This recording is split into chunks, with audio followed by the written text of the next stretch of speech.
All right, so welcome to another deep dive.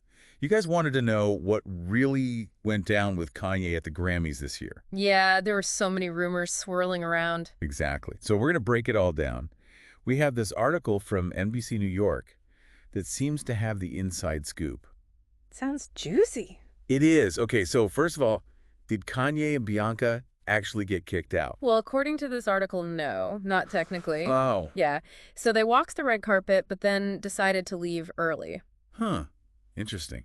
I mean, it's Kanye, so part of me is not surprised. Right, like thinking about his history at these things. Yeah, he's definitely had some memorable moments at award shows in the past. Exactly, so it does make you wonder, was this a calculated move?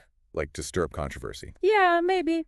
Or was he legitimately just not feeling it? I mean, either way, it got people talking. Oh, absolutely. And speaking of getting people talking, we can't forget about Bianca's outfit. That dress was something else. Oh, yeah, the sheer sparkly number.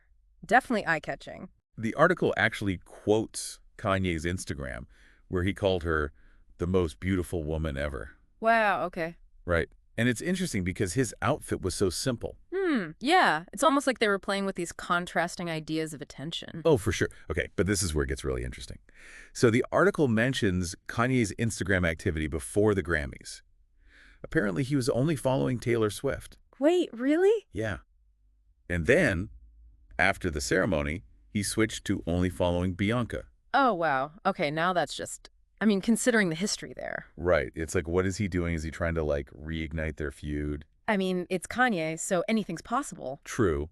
But, like, on such a public platform, at the Grammys. It's definitely a power move, whether it's intentional or not. I mean, let's be real, this kind of stuff generates buzz. Yeah. And for context, Kanye's song Carnival was nominated for Best Rap Song. Mm. And Taylor was up for, like, 6 awards, including Record of the Year for Fortnite. Yeah, the one with Post Malone. Exactly. It's almost like the Grammys became this weird backdrop for another chapter in the Kanye-Taylor saga. It kind of feels that way, doesn't it? I mean, think about it. Their past is literally following them to music's biggest night. Right. And with both of them being nominated. Yeah, you have to wonder if it all played a role in Kanye's actions, even subconsciously. It's definitely something to think about. It's kind of wild how all that baggage just follows them around, huh? Huh. But speaking of Taylor, the article says she had a pretty amazing night at the Grammys. Yeah, she cleaned up.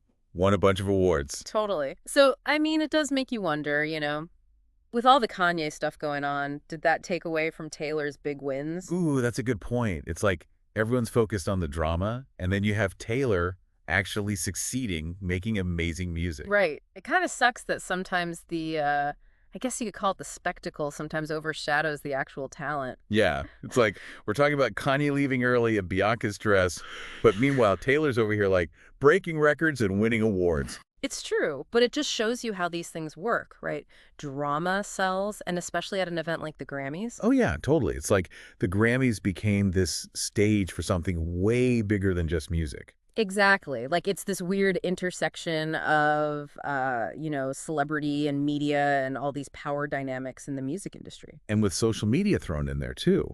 Think about it. Kanye only following Taylor on Instagram before the show, then switching to Bianca after. It's strategic, for sure. Like whether he meant it that way or not, that's a statement. It makes you wonder if it actually helps him, though. Yeah, Like, does he actually gain anything from all this? Or does it end up hurting him in the long run? That's a good question. It's definitely a double-edged sword.